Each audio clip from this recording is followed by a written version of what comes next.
প্রিয় দর্শক, আজকে আমরা জেনে নেব পৃথিবীর ১০ জন ইসলামিক স্কলারের সম্পর্কে। আজকের এই লিস্টে কারা কারা রয়েছেন, আজকে সে সম্পর্কে বিস্তারিত জানব। যারা কিনা বছরের পর বছর মুসলমানদের মনে ইসলামিক চিন্তা ও দর্শনের বীজ বপন করে চলছে। বছর জুড়ে বিশ্ব মুসলমানদের হৃদয়ে তাদের একটি শক্ত অবস্থান তৈরি হয়েছে। নাম্বার ১-এ যিনি রয়েছেন তিনি হলেন মুফতি তাকি ওসমানী, যিনি পাকিস্তানে ৩ অক্টোবর ১৯৪৩ সালে জন্মগ্রহণ করেছিলেন। তিনি বিশ্বের সবচেয়ে প্রভাবশালী মুসলিম ব্যক্তি হিসাবে নির্বাচিত হয়েছেন। তিনি বর্তমানে ইসলামী অর্থনীতিতে সক্রিয় ব্যক্তিদের অন্যতম। এরপর ২ নম্বরে যিনি রয়েছেন তিনি হলেন বিলাল ফিলিপস। তিনি একজন কানাডিয়ান সালাফি মুসলিম শিক্ষক, বক্তা, লেখক এবং ইসলামিক অনলাইন ইউনিভার্সিটির প্রতিষ্ঠাতা, যিনি কাতারে বসবাস করেন। তিনি ২৪ ঘণ্টাব্যাপী সালাফি স্যাটেলাইট টিভি চ্যানেল পিস টিভিতে বক্তব্য রাখেন। এরপর ৩ নম্বরে যিনি রয়েছেন তিনি হলেন মাওলানা তারিক জামিল। তারিক জামিল একজন প্রভাবশালী পাকিস্তানি দেওবন্দি ইসলামী পণ্ডিত, দায়ী এবং তাবলিগ জামাতের সদস্য। ধর্ম প্রচারের পাশাপাশি সমাজসেবা ও শিক্ষকতার অবদানের অংশ হিসাবে তিনি মাওলানা তারিক জামিল ফাউন্ডেশন, জামিয়া আল হোসাইনিয়া মাদ্রাসা ও মিম একাডেমি প্রতিষ্ঠা করেছেন। জনপ্রিয় বক্তা হিসাবে তিনি সবসময় বিশ্বের সবচেয়ে প্রভাবশালী ৫০০ জন মুসলিম জরিপে শীর্ষ ৫০-এ অন্তর্ভুক্ত হন। এরপর ৪ নম্বরে যিনি রয়েছেন তিনি হচ্ছেন ইউসুফ এস্তেজ।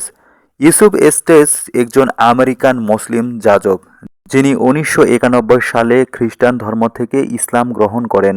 এরপর ৫ নম্বরে রয়েছেন ওমর সুলাইমান। ওমর সুলাইমান একজন আমেরিকান মুসলিম পণ্ডিত, নাগরিক অধিকার নেতা, লেখক এবং বক্তা। এরপর ৬ নম্বরে যিনি রয়েছেন তিনি হলেন দালিয়া মঙ্গল। দালিয়া মঙ্গল মিশরীয় বংশোদ্ভূত আমেরিকান গবেষক। তিনি আমেরিকার ওয়াশিংটনস্থ সোশ্যাল পলিসি অ্যান্ড আন্ডারস্ট্যান্ডিং ইনস্টিটিউটের গবেষণার পরিচালক। এরপর ৭ নম্বরে রয়েছেন ইসমাইল ইবনে মুসা। তিনি একজন মুসলিম শিক্ষাবিদ, ইসলাম প্রচারক ও বক্তা। এবং ৮ নম্বরে যিনি রয়েছেন তিনি হলেন নোমান আলী খান। নোমান আলী খান হলেন একজন পাকিস্তানি বংশোদ্ভূত আমেরিকান মুসলিম বক্তা ও লেখক। নোমান আলী খানকে কোনো র্যাঙ্কিং ছাড়াই বিশ্বের সবচেয়ে প্রভাবশালী মুসলমানদের মধ্যে একজন হিসাবে তালিকাভুক্ত করা হয়। এরপর ৯ নম্বরে যিনি রয়েছেন তিনি হলেন জাকির নায়েক। জাকির আব্দুল করিম নায়েক হলেন একজন ভারতীয় ইসলামী চিন্তাবিদ, ধর্মপ্রচারক, বক্তা ও লেখক, যিনি ইসলাম ও তুলনামূলক ধর্মগ্রন্থ বিষয়ে কাজ করেন। জাকির নায়েক তিনি পিস টিভি নেটওয়ার্ক পরিচালনা করে থাকেন, যার মাধ্যমে তার বক্তৃতা প্রায় ১০ কোটি দর্শকের কাছে পৌঁছে যায়। এরপর ১০ নম্বরে যিনি রয়েছেন তিনি হলেন বাংলাদেশের মিজানুর রহমান আজাহারি।